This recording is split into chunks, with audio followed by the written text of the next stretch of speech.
Good morning, good afternoon, good evening, depending on where you are on this fast forward planet, wrapped in all sorts of layers of turbulence and consequence. And that's what Sustain What is about, trying to use conversation to get us focus on capacities that can take us through moments like this. This started in the pandemic back in 2020, but now we have the infodemic, we have geopolitical turmoil, we have the Trump second presidency with no fetters on a man who seems to have no limits to what he wants to do related to his own goals and not those of society at large. And I thought it would be great to reconnect with Irwin Redlener, who I've known since my time at Columbia University personally, and I've been getting to know him through this webcast. We did one early in the pandemic. We did another on Ukraine, where he's done hard work on the ground with his wife and others to try to make life more sustainable and survivable for children and their teachers. And here we are today with the administration settling in, with budgetary staff demolitions at crucial agencies, National Science Foundation, the Institutes of Health, and quote-unquote leadership that includes people who are marginally supportive of vaccination now, sort of, meaning Robert Kennedy Jr., who has profited from his steadfast opposition to vaccination. In positions of power, we have the quote-unquote big, beautiful bill emerging in the Republican-controlled Congress, trying to pull together, again, the tax cuts that Trump wants. But when you look at the details, who suffers? Well, low-income families, kids, and of course, that I haven't even gotten at the immigration issues and others.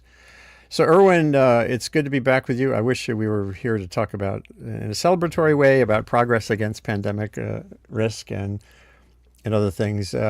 So how do you wake up in the morning and not have your hair literally tearing out and combusting when you're facing this kind of Well, I wake up, moment?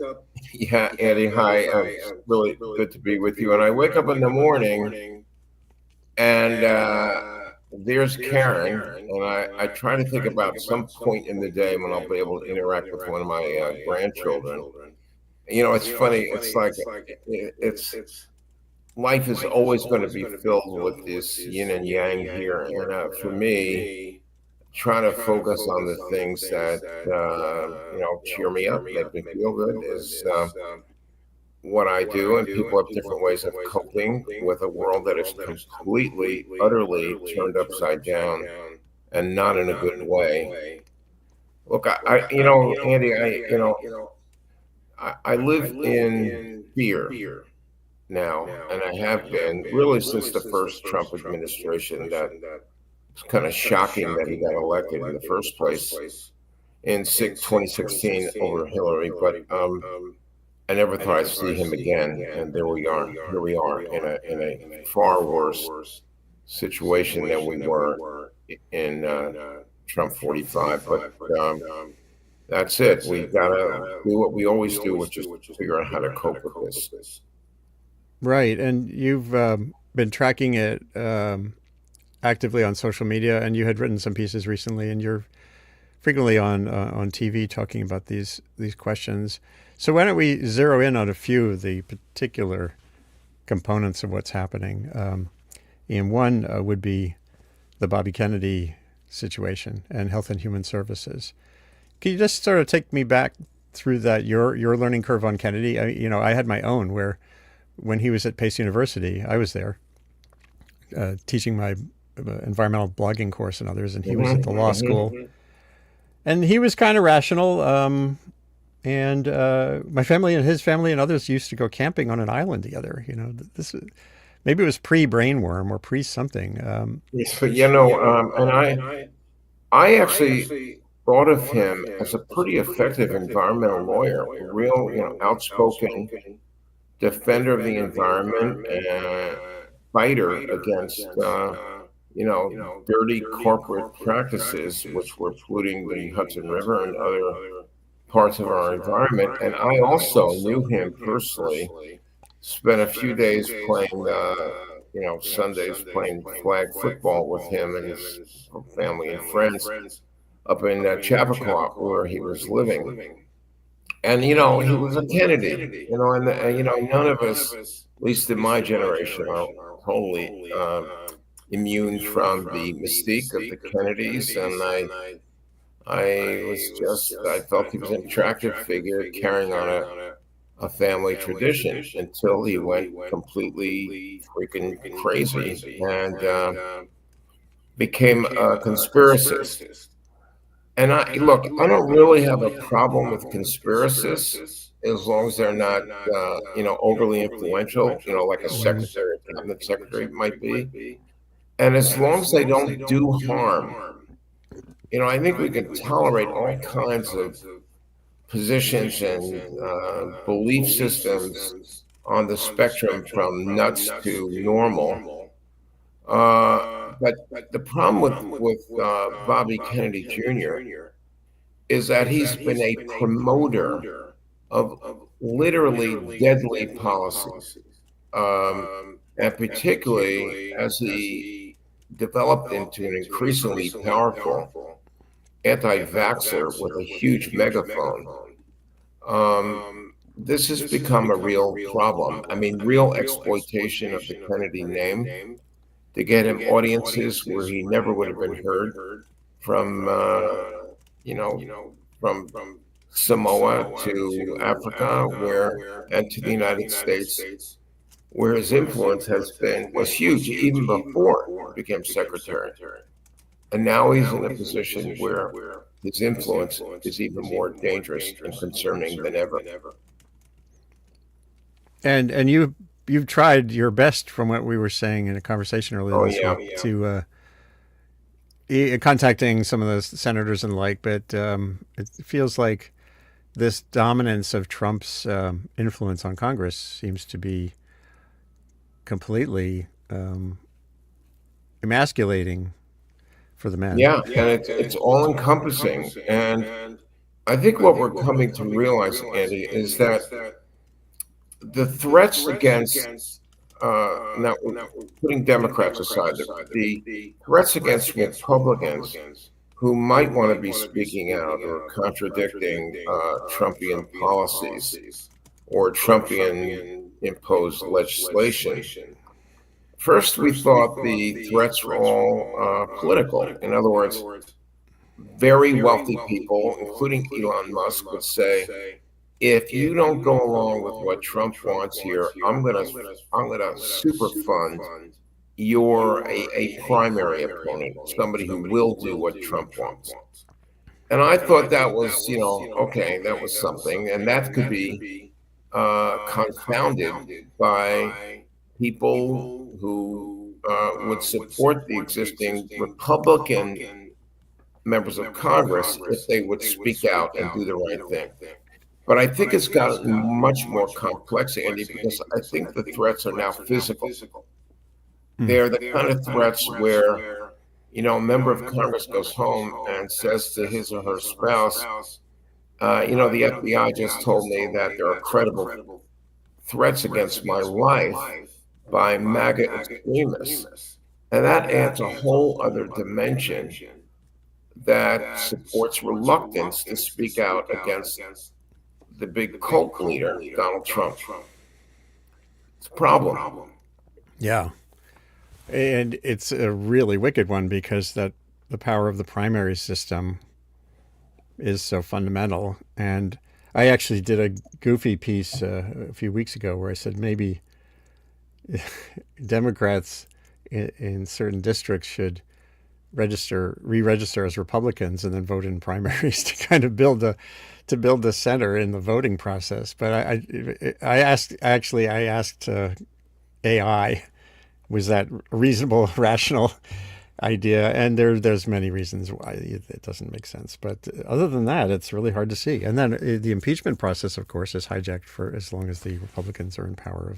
Oh yeah, that's not, there's no. I think that's a dead end alley there of frustration that's not going to happen anytime soon. But again, I just really want to emphasize that actually I think there's plenty of Republicans in Congress.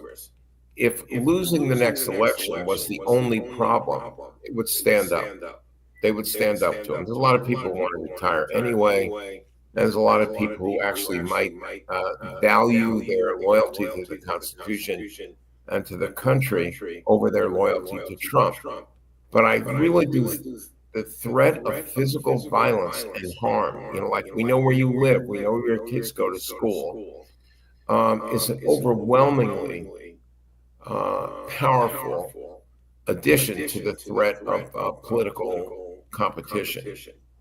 And I'm not sure what to do about that. If you think about it, Trump's pardoning of the gang of thugs that attempted to destroy the Capitol are his kind of the front guard of the Trump army of violence stewards who would be perfectly willing to do, quote unquote, whatever it takes to silence members of the Republican Party. And I think that's something that we haven't figured out how to deal with yet. Right. Let's shift gears to Ukraine, which is, again, has been a prime focus of your work and your concerns. Just setting aside the Trump question for the moment, maybe remind folks what you have been doing there since the war broke out, or even before. What's the interest and concern there? I did a conversation with you about the work to help teachers sustain the capacity to teach when they're facing classrooms that are full of dislocated kids and traumatized kids. Right. So just talk through a little bit about what led you to Ukraine and how things are going. So first of all, we had never been to Ukraine before. We do a fair amount of traveling, and of course have been working for half a century with vulnerable children in the United States and providing access to health care and other things. But in the Ukraine situation, very shortly after the Russians invaded Ukraine in February of 2022, we got a call from a long-term friend of ours, the singer, social activist Joan Baez, who we've known since 1972. She was very concerned about what was happening. She had painted a portrait of Zelensky, and in fact, is that it hanging on the wall behind me, if you can see that? Yeah, so Joan painted that portrait and said, I want to help the Ukrainians. What can I do with this? And, it's an oil painting, but we suggested she make prints of it, which she did. And long story short, she ended up selling prints, raised about $130,000, and then said, what do we do with this money? And Karen and I said, we have no idea, but we'll find out. So that led us to our first trip to Warsaw and that part of the world, and we got familiar with what was going on, and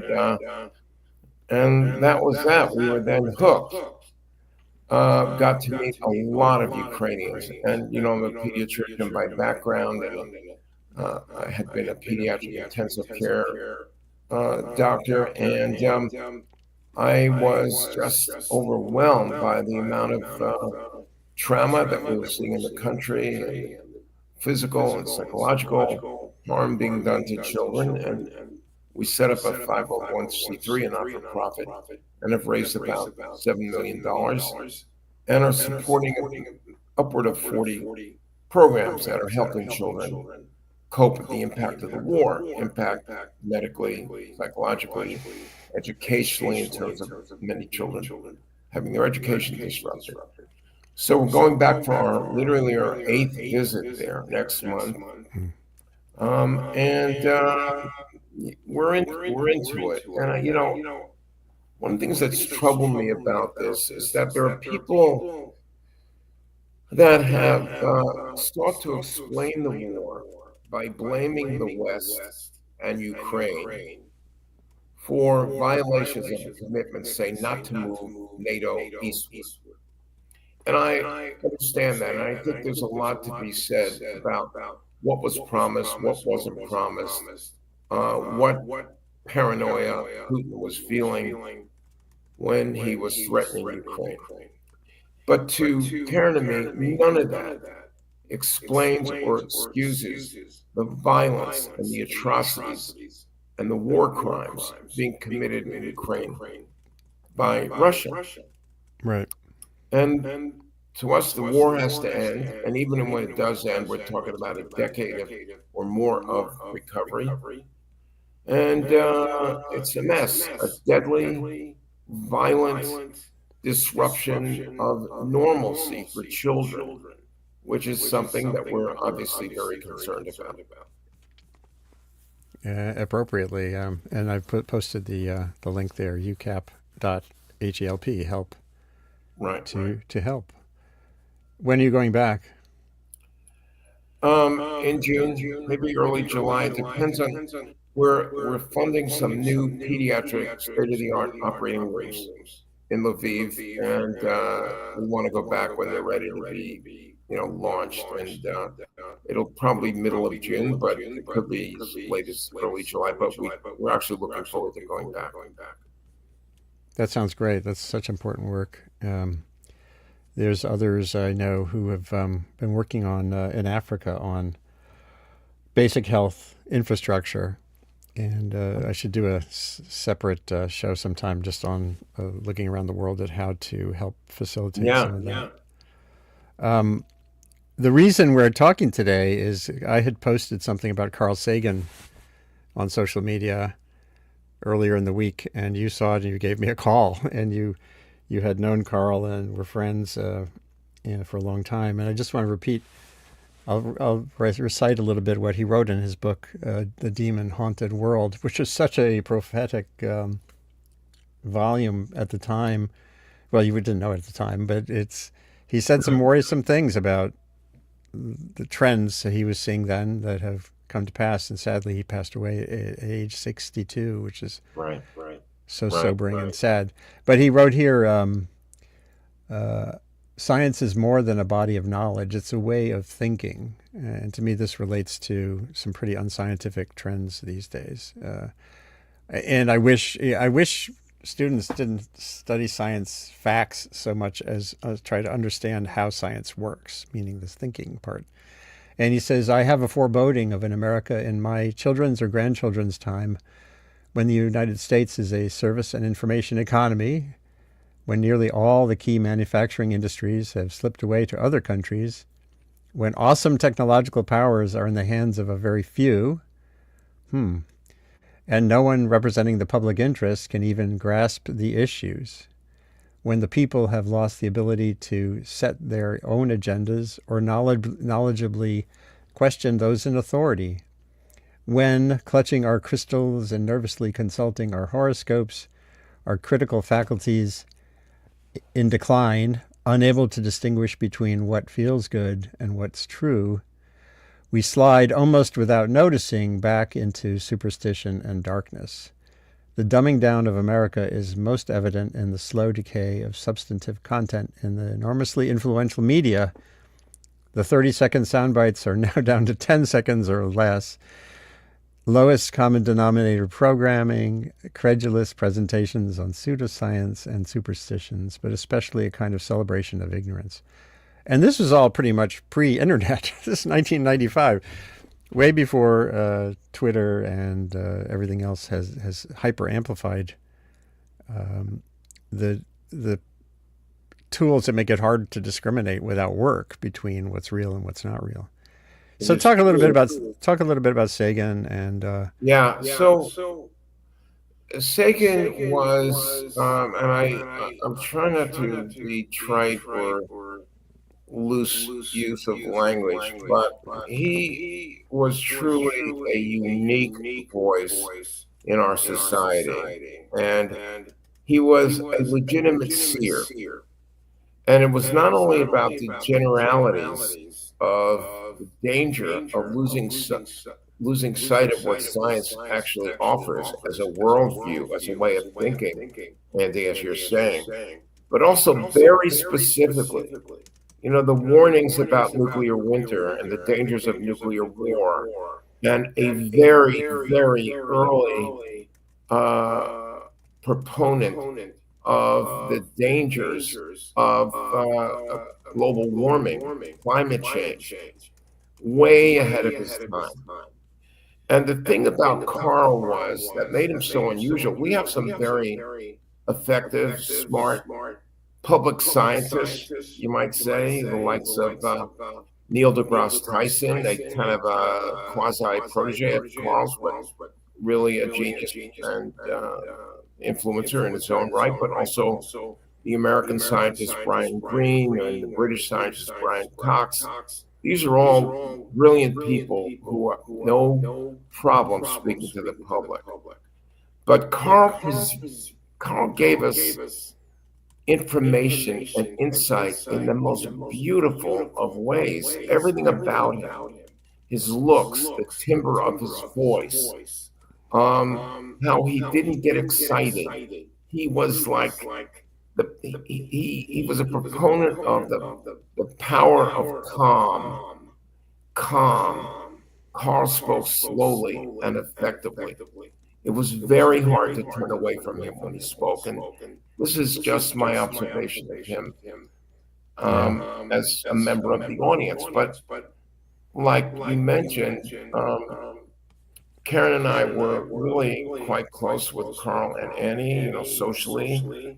He and Annie both helped out on our organization, the Children's Health Fund. One was on the advisory board, one was on the board. But, there was these things about him. I'm going to reveal something personal. If Annie Duran, his widow, is listening, I'll apologize in advance. But the first thing I want to say before that is you'd sit with Carl Sagan at dinner, and you'd be talking, and then Carl would reach in his pocket, take out a little notebook, and write down something you said, like he wanted to remember it. I maybe I've had greater compliments in my life. I can't pinpoint them. It was just it was like unbelievable. Carl Sagan is writing down something that I said to remember, and it was hysterical. But the thing I wanted to say about Carl as a human being was that the first time we met them in a social situation, which was up at their house in Ithaca, where he was a professor at Cornell, the relationship between Carl and Annie, and by the way, they were highly effective partners in work, in creativity, in movie making, in book writing, and so on. They were role models for how to be in love with your partner. I know we're probably not supposed to veer in that direction in this conversation, but Carl and Annie demonstrated the kind of relationship that I wish everyone in this world had. I think Karen and I come pretty close, I must say, but it was just a remarkable aspect of their lives and of Carl's approach. He was a humanist on a personal level as well as a public level. But I think he's very difficult to replace, and he's not really replaceable in that sense, in spite of the fact that those other people I was mentioning are making enormous contributions of their own, of course. Yeah, that is a rare confluence of qualities. Yeah. I think I met him face to face twice, maybe three times. And when I was reporting about the threat of nuclear winter in the early 1980s was when I interviewed him. And but that was about the science. I think this humanistic aspect and making sure, what he said about the pale blue dot. That moment when a spacecraft took a picture that he had suggested it take, looking back at Earth. Right. And he said some wonderful things about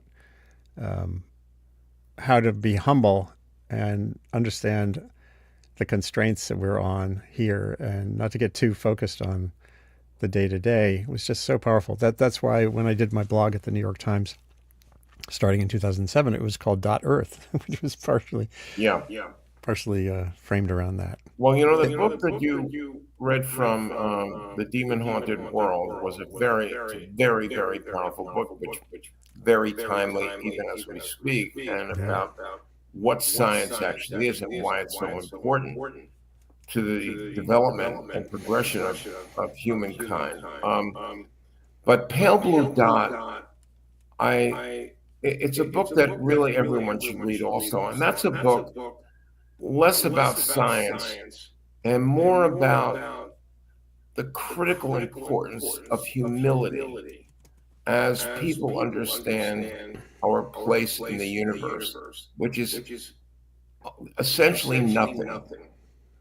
One would, given the number of hundreds of billions of stars and galaxies and universes that are out there, the pale blue dot, of course, reflecting the tininess of human existence, is actually humbling, and in a good way, because Carl's point was, listen, this is all we got. We got to take care of this planet.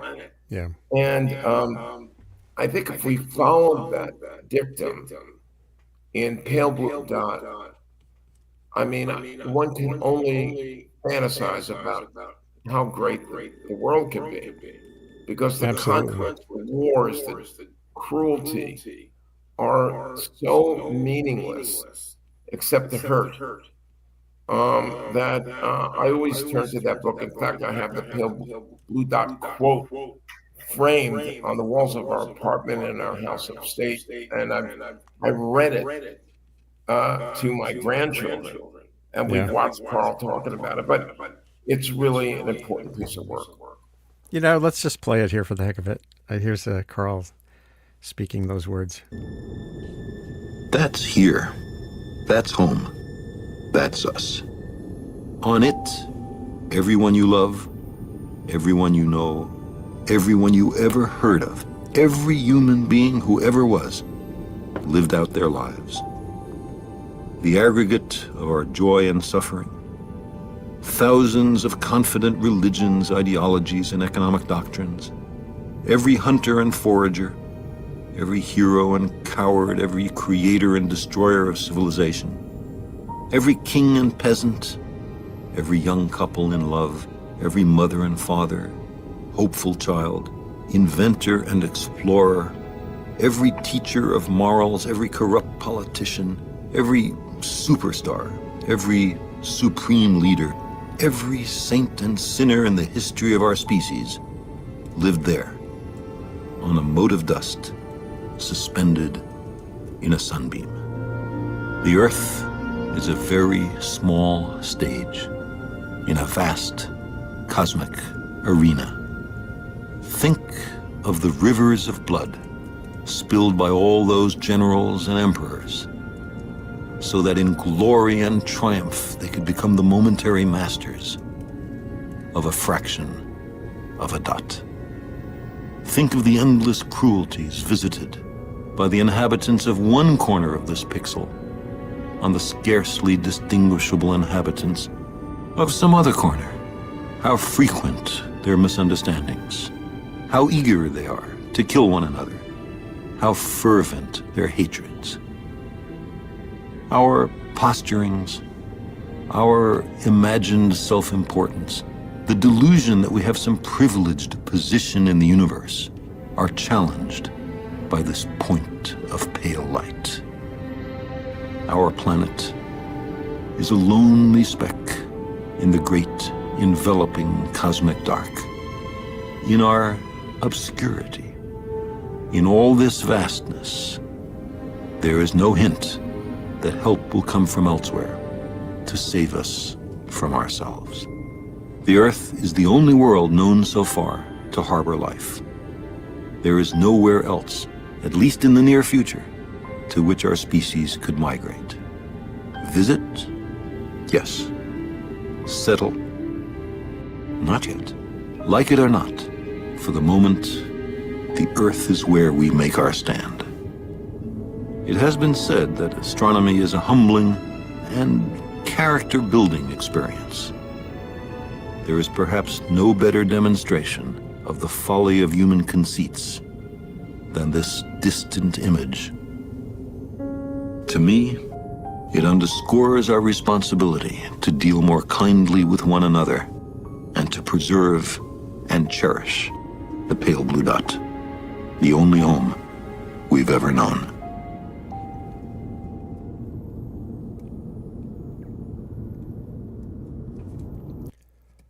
There we go. I don't think I'm going to live long enough to hear something as meaningful to me. I'm not saying to everybody, but I mean, that stands alone as one of the most inspiring pieces of writing that I've ever seen. And hearing Carl speak those words is a whole other dimension of extraordinary power. Don't you think, Andy? I mean, it's like it's Oh yeah. it's my God. Yeah. So let's talk a little bit more about when that message is ingested, then what do you do? And especially facing such fundamental moments of discord. And one thing to me that comes out, and this relates to your work on disaster risk reduction, it's starting locally. The whole focus right now is on Trump and the White House and his Oval Office scribblings with his Sharpies, and how that manifests, in terms of foreign policy. And Congress is now in the middle of this big, beautiful bill. But I find the way forward often seems to be through connecting with neighbors, trying to reach out to people so you can foster awareness and resilience locally, and find common ground with people who may have voted for Trump. Up here in our part of Maine, we're in a very red and blue district. We have neighbors who are actively still got their flags out for Trump, and we talk to them. So when you think about how to build out from what Sagan was talking about to the question of waking up in the morning, or this week, or this month, what comes to mind? I think that speaking out is always critical. I mean, and not yelling at people, but having conversations about what's important. What is it that you're thinking about? And here's what I'm thinking about. And trying to develop this understanding on the most local and personal levels is key. But to me, that's always been the case. It was the case in Vietnam. It was the case during the civil rights movement. For sure. Case in all of the major social, political issues that we've had to confront over the last, really throughout my adult life, and yours too. But I don't think that is enough right now. And there's other small things we do. There's things that we do personally to make sure that we're not, loading the oceans up with plastics, or we're not doing things to accelerate the contamination of the atmosphere, or global warming, or whatever. And those are the things, that's really the very local and personal engines of change, and people feeling like they're doing something. I also think, Andy, that this current administration has put us in a very different kind of position, because the level of intimidation of the Congress, to a certain degree, the courts, but in a very large degree, institutions like universities, institutions of higher education, big law firms. And I think the solution there was reflected in an op-ed in the New York Times this past Sunday, about how we really need to raise our voices in a different way. In other words, it's not just a university, it's not just going to be Harvard or Columbia protesting this vengeance tour that the Trump administration seems to be on, punishing them by eliminating vital, medical research programs. I think this next step now, which is vital, and we don't have a lot of time to get our act together, is that we Absolutely. have all the universe together becoming a single voice of strenuous objection and resistance. All of the law firms saying, no, this is not happening. You're not doing this. We're not being intimidated by you. And I think the people in the country that have any connection, whether it's even to a church, local civic organization, we've got to motivate those organizations to rise up, join together, and be a new kind of resistance that's appropriate to match the aggressive authoritarianism being promoted by Donald Trump and his minions. So, yes, I agree with you, but I think that right now it's just a start. And by the way, my own organizations, the medical organizations, which I implored to speak out against the nomination of Bobby Kennedy Jr., including, for example, the American Medical Association or the American Academy of Pediatrics, were silent about allowing the senators to get away with confirming this particularly unqualified, dangerous conspiracist who now runs HHS. So we have a lot of work to do. And I do think that this mobilization is going to have to take place if we're to have any chance whatsoever in turning back this tide.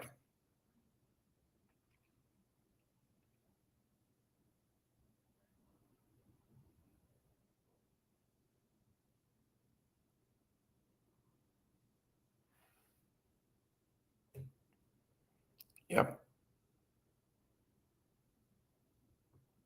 Key physician groups staying silent. What an embarrassment for me and my own profession. Oh, I realized I was muted because our dogs are barking. I was saying, this issue is a really big one. When I did a webcast recently with some folks in Europe who track autocracy and democracy around the world, they basically have like vital signs they look at in societies for which direction a country is moving. Right. And they described how U-turns from autocratization, U-turns from in countries that are heading toward essentially dictatorial rule are possible. Right.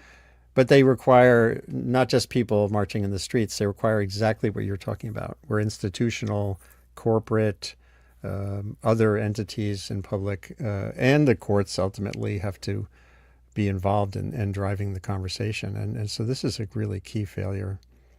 I think the same thing, by the way, has happened with the National Academy of Sciences and more broadly, the groups in America. I haven't looked at AAAS, the American Association for the Advancement of Science. I have a feeling they've been active, but the cuts at National Science Foundation, at the Weather Service, across the board are going to lead toward a summer and a future for America that are really where we're kind of cutting off some of the key sources of progress here, and not to mention progress, but safety and in when bad things are happening.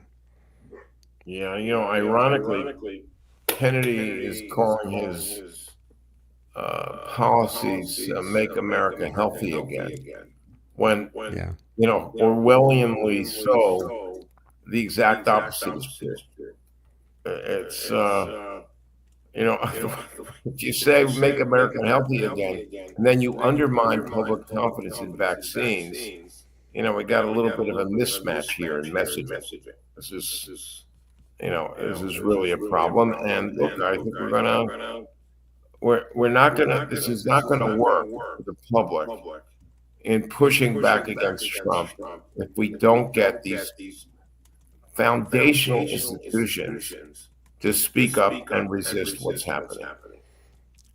Absolutely. Well, I'm really glad you could be on the webcast this morning to talk about this, and we can reconvene on specific questions as we go forward. Irwin Redlener, a great voice for, especially for keeping track of the needs of those among us who are most vulnerable and have least capacity to have a voice. Children and families in harm's way. You've been involved with this from Harlem in the 1960s through till Ukraine now. And it's a pleasure always to get you on the show and speak about these questions and especially about the answers. It's a remarkable time. You know, we thought the pandemic was sort of a worst case moment, and things can get even more interesting on planet Earth. Yes, they can. And Andy, thank you very much for letting me be on your platform. I really appreciate it. And more to come. Take care of yourself. Be well. And this show gets saved. Anyone who has been watching or wants to watch, it'll be on links that can be shared later. And hold on one second.